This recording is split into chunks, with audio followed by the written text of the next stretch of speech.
خواجہ ہند الولی، اللہ اللہ کیا شان ہے۔ سجی 500 مختلف روایتیں ولادت کے معاملے میں، 530 بھی ہے، 537 بھی ہے، مختلف روایتوں، علماء اس پر اعتراض نہیں کرے اس لیے کہ ہم پڑھ کے ہی بولتے ہیں بہرنو۔ تو 537 ہجری سجستان یا سیستان کے قبیلہ جو ہے سنجر میں آپ کی ولادت باسعادت ہوئی، اللہ اللہ۔ والد ماجد کا نام حضرت خواجہ، آپ کا نام معین الدین حسن، والد ماجد کا نام حضرت خواجہ غیاث الدین، بولو سبحان اللہ۔ مصطفیٰ جان رحمت کے نواسے ہیں۔ اور آگے بتا دوں، سنتے چلو غور سے سنو، خواجہ کی محبت دل میں بساؤ، خواجہ کے وسیلے سے دعائیں مانگو۔ 14ویں صدی کے مجدد اعظم عالم اسلام سے پوچھا گیا، اے امام اہل سنت مجدد دین و ملت الشاہ امام احمد رضا خان، دعائیں کہاں کہاں مقبول ہوتی ہیں؟ میرے امام فرماتے ہیں مقبولیت کی دعائیں، مقبولیت جو دعائیں مقبول ہوتی ہیں اور جلدی قبول ہوتی ہیں، اللہ وہاں ان جگہوں پہ جلدی قبول کرتا ہے دعاؤں کو۔ ان جگہوں میں سے ایک جگہ غریب نواز رضی اللہ تعالی عنہ کا دربار ہے، ان کی بارگاہ میں حاضر ہو جاؤ، اللہ جلدی دعائیں مقبول کرتا ہے۔ حرمین شریفین ہے، میزاب رحمت ہے، ابھی بتایا تھا میزاب رحمت کے سائے تلے پیر و مرشد حضرت خواجہ عثمان غنی، حضرت خواجہ عثمان ہارونی رضی اللہ تعالی عنہ نے اپنے جو ہے لخت جگر نور نظر حضرت خواجہ غریب نواز رضی اللہ تبارک و تعالی عنہ کا ہاتھ پکڑ کے بارگاہ ایزدی میں عرض گزار ہوتے ہیں، یا الہ العالمین، یا ارحم الراحمین، یا اکرم الاکرمین، یا احسن الخالقین، مالک مولا، یا الہ العالمین، معین الدین حسن کو تو اپنی بارگاہ میں قبول فرما دے۔ ہاتف غیبی سے آواز آتی ہے، اے خواجہ عثمان ہارونی، ہم نے معین الدین کو اپنی بارگاہ میں قبول فرمایا، اسی لیے بریلی کے تاجدار فرماتے ہیں، کیسے آقاؤں کا بندہ ہوں رضا، بول بالے میری سرکاروں کے، بولو سبحان اللہ۔ آپ کے والد ماجد کا نام حضرت خواجہ غیاث الدین اور ان کے والد ماجد کا نام حضرت خواجہ نجم الدین، ان کے والد کا نام حضرت خواجہ عبدالعزیز، بولو سبحان اللہ۔ ان کے والد صاحب کا نام حضرت سید ابراہیم، ان کے والد کا نام حضرت سید ادریس، ان کے والد کا نام حضرت امام موسیٰ کاظم، بولو سبحان اللہ۔ ان کے والد کا نام حضرت امام جعفر صادق، ان کے والد کا نام حضرت امام محمد باقر، اور ان کے والد کا نام حضرت امام زین العابدین، ان کے والد کا نام حضرت امام علی مقام سید الشہداء امام حسین، اور ان کے والد کا نام فاتح خیبر داماد پیمبر امیر المؤمنین خلیفۃ المسلمین حضرت مولا علی کرم اللہ وجہہ الکریم۔ تو والد کی طرف سے کیا ہوئے؟ والد کی طرف سے کیا ہوئے؟ حسینی ہوئے، اور والدہ ماجدہ حضرت ام الورا حضرت ماہ نور، ان کی طرف سے حسنی حسینی سید نجیب الطرفین سید ہیں۔ 15 سال کی عمر میں والد ماجد حضرت خواجہ غیاث الدین اپنے وقت کے بہت بڑے ولی ہیں، متقی و پرہیزگار ہیں، انتقال پر ملال ہوا۔ خواجہ پاک رضی اللہ تعالی عنہ کی والدہ ماجدہ ہیں، حضرت ام الورا ماہ نور ہیں، ان کی پرورش وہ کرتی ہیں، لہٰذا جب 15 سال کی عمر ہوئی اس کے بعد والدہ ماجدہ کا سایہ بھی اٹھ گیا۔ ایک جو ہے آپ کی ان کی جو ہے وراثت میں آپ کو جو ہے ایک باغ اور ایک پنچکی ملی۔ شیخ ابراہیم قندوزی رضی اللہ تعالیٰ عنہ بہت بڑے اللہ کے مقدس ولی، مجذوب ولی، اب اس سے جو ہے باغ میں آتے ہیں، تو اس باغ میں آتے ہیں تو خواجہ پاک نے ادب و احترام کے ساتھ انہیں بیٹھایا اور جو ہے انگور کے کچھ خوشے ان کی بارگاہ میں پیش کیے۔ نگاہ ولی میں وہ تاثیر دیکھی، بدلتی ہزاروں کی تقدیر دیکھی۔ اب انہوں نے خوشے تو جو ہے تناول فرمائے اور اپنے تھیلے سے سوکھی روٹی نکالی، اس کو چبایا۔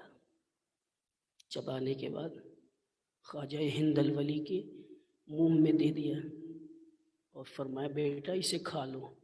خواجہ پاک فرماتے ہیں، ذرا بات غور سے سنیے، خواجہ پاک کی بات آ گئی۔ میں نے اب تک جو ہے دلائل و براہین کے انبار لگا دیے، کسی بد عقیدہ، بد دین، بد مذہب کے اندر یہ ہمت اور جرت نہیں کہ اب ان دلائل کو، ان براہین کو، ان احادیث نبویہ کے حوالے کو غلط ثابت کر دے، نہ ان کے مفاہیم کو، نہ ان کے ترجمے کو کوئی غلط ثابت کر دے۔ سمجھ میں آ رہی بات؟ اب سنیے میری بات۔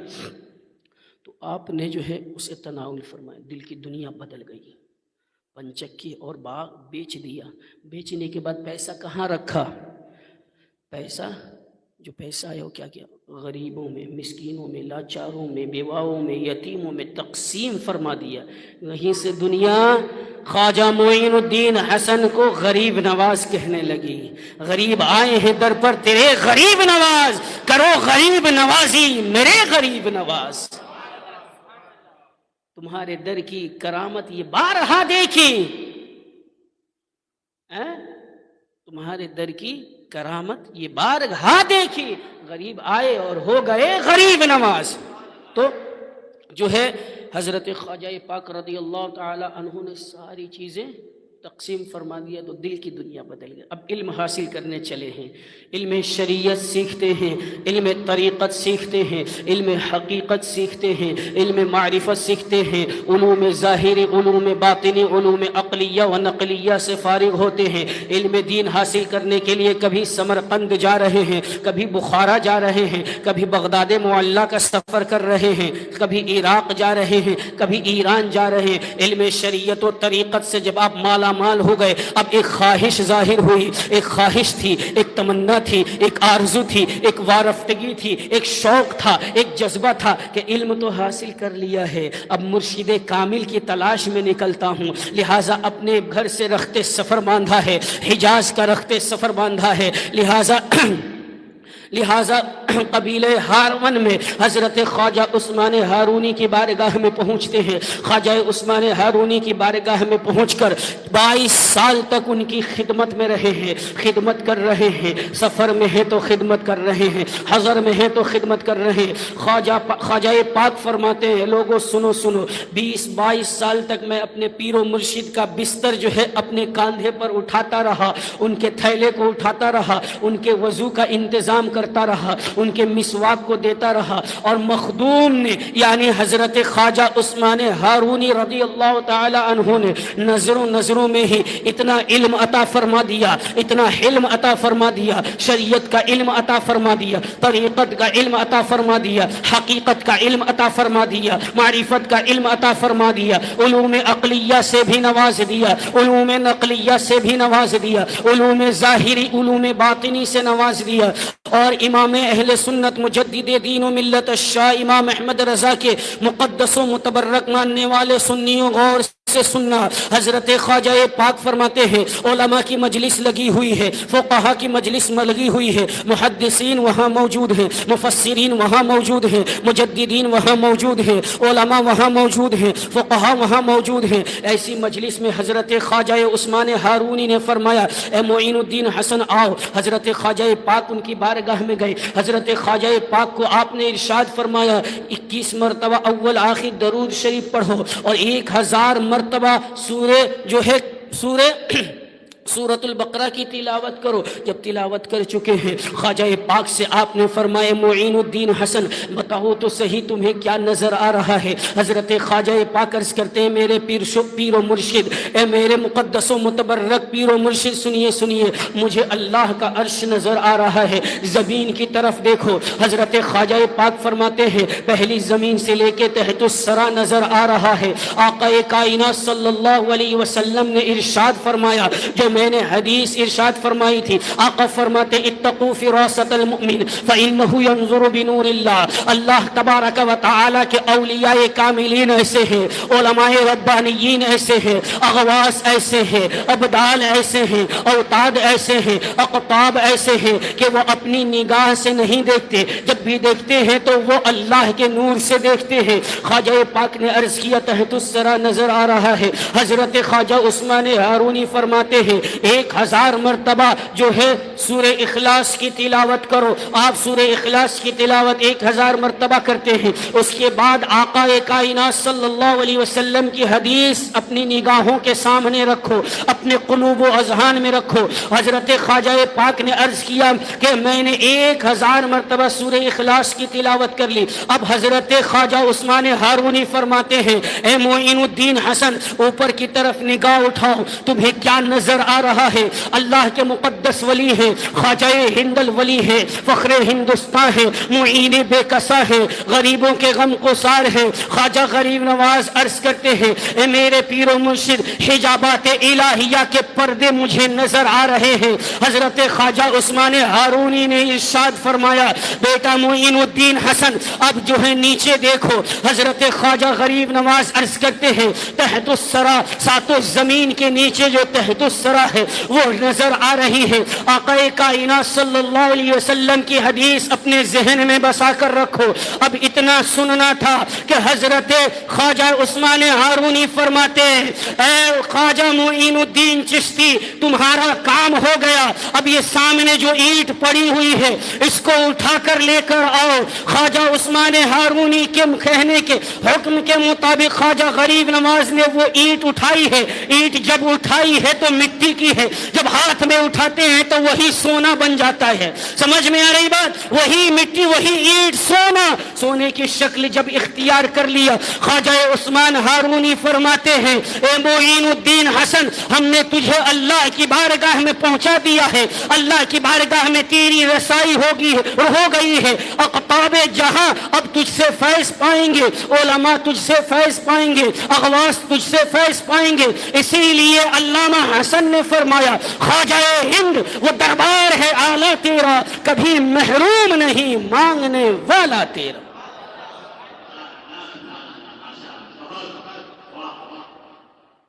سمجھ میں آ رہی باتیں؟ یہ خواجہ پاک کی عظمت و رفعت ہے. آخری کرامت سن لو, اس کے بعد وقت بھی ہو گیا بہت, سنیے پھر انشاءاللہ العزیز موقع ملے گا. تم بتاتا ہوں حدیث قدسی کا مفہوم سمجھیے. حدیث قدسی کا ترجمہ آقا فرماتے ہیں کہ اللہ تبارک و تعالی نے ارشاد فرمایا کہ جو بندہ مومن میرے اولیاء میرے محبوب بندے وہ ہیں وحقت محبتی للمتحابین فیہ, جو صرف, اب حدیث کا ترجمہ اب ادھر ادھر نہیں, غور سے سنیے. فون بند کر لو میاں 2-3 منٹ کے لیے. وحقت محبتی للمتحابین فیہ. اب گفتگو آخری ہو رہی ہے, آپ غور سے سنیں گے. اتنی تو آپ سن لیے, کچھ لوگ اٹھ کے چلے گئے, بہرحال وقت زیادہ ہو گیا نا اس لیے چلے گئے. کوئی بات نہیں ہے, جتنے بیٹھے اللہ تبارک و تعالی اس محفل کو اپنی بارگاہ میں قبول فرمائے. جو چلے گئے انہیں بھی اللہ خواجہ کا صدقہ عطا فرمائے, کہ انہیں نہ عطا فرمائے, انہیں بھی عطا فرمائے. اور جو یہاں بیٹھے ہیں اللہ انہیں بھی عطا فرمائے, خوب خوب عطا فرمائے. دارین کی سعادتوں سے اللہ مالا مال فرمائے. حقت محبتی للمتحابین فیہ, میرے اولیاء وہ ہیں کسی سے محبت کرتے ہیں تو صرف اللہ کے لیے, کسی سے ملتے ہیں تو اللہ کے لیے. وحقت محبتی للمتزاورین فیہ, کسی سے ملاقات کرتے ہیں تو صرف اللہ کی رضا کے لیے. وحقت محبتی للمتجالسین فیہ, کسی کی بارگاہ میں بیٹھتے ہیں تو اللہ کی رضا کے لیے, خوشنودی مولا کی خاطر, خوشنودی الہیہ کی خاطر, صرف اللہ کی رضا کے لیے.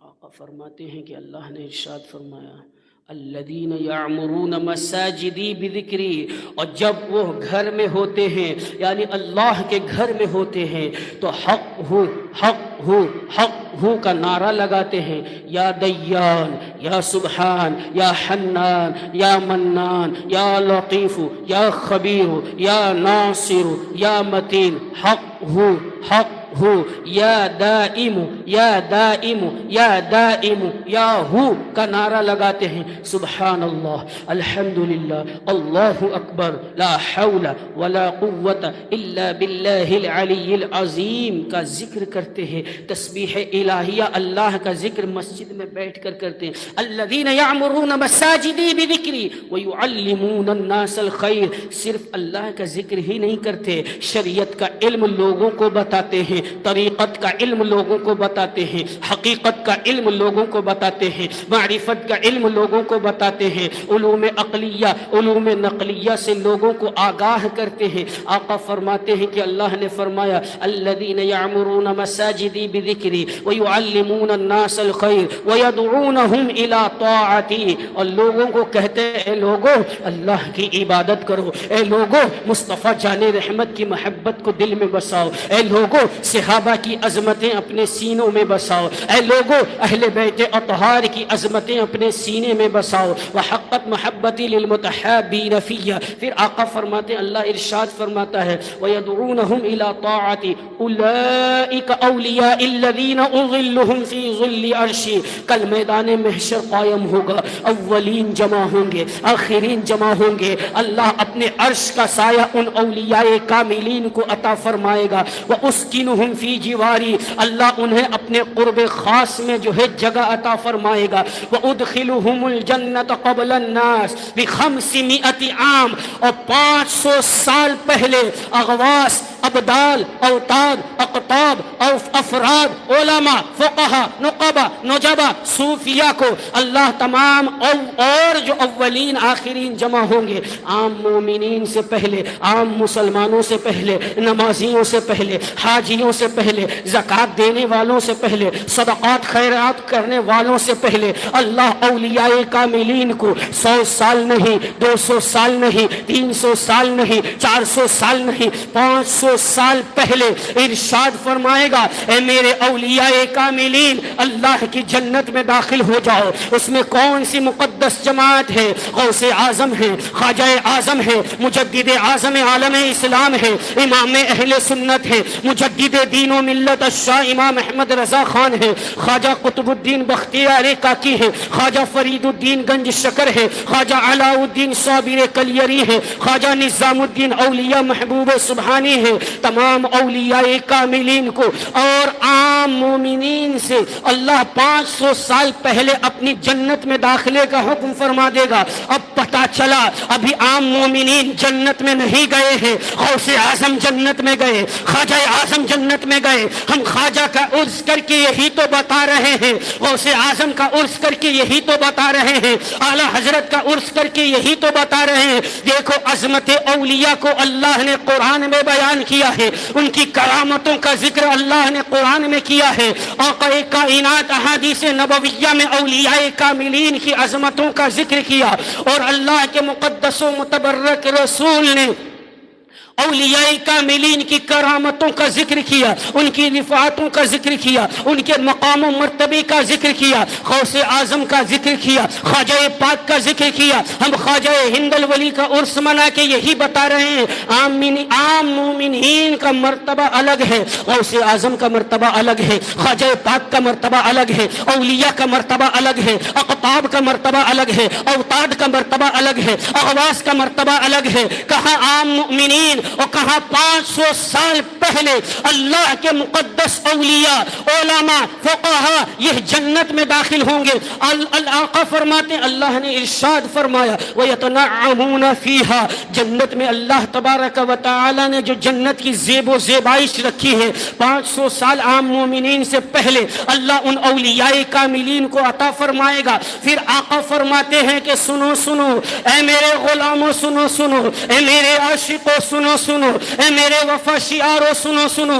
آقا فرماتے ہیں الا ان اولیاء اللہ لا خوف علیہم ولا هم يحزنون، اللہ کے اولیاء وہ ہیں نہ انہیں نہ کوئی حزن ہے، نہ کوئی ملال ہے، نہ رنج ہے، نہ غم ہے، وہ اللہ کی رضا کے لیے عبادت کرتے ہیں، اللہ کی رضا کے لیے عبادتیں کرتے ہیں، اللہ کی خوشنودی کے لیے اللہ کی عبادت کرتے ہیں، اور دین متین کی جو خدمات کرتے ہیں، اللہ کی رضا کے لیے لیے کرتے ہیں. اس لیے بریلی کے تاجدار نے ارشاد فرمایا کام وہ لے لیجئے تم کو جو راضی کرے, ٹھیک ہو نام رضا تم پہ کروڑوں درود.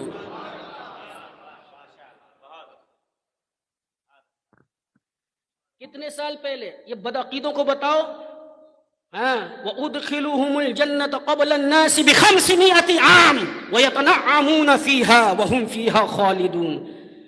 اولیاء کو اللہ جب جنت میں داخل فرمائے گا تو کیا انہیں نکالے گا؟ تو بولو نکال لے گا؟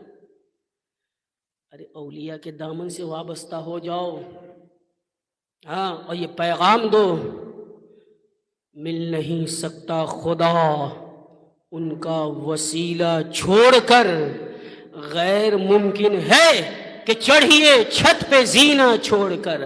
تو آج کے اس جو ہے جلسے سے پیغام یہ ملا, اللہ اللہ کیے جانے سے اللہ نہ ملے. اللہ والے ہیں جو اللہ سے ملا دیتے ہیں. وصل مولا چاہتے ہو تو وسیلہ ڈھونڈ لو, بے وسیلہ نجدیو, بے وسیلہ وہابیو, بے وسیلہ تبلیغیو, بے وسیلہ قادیانیو, ہرگز خدا ملتا نہیں.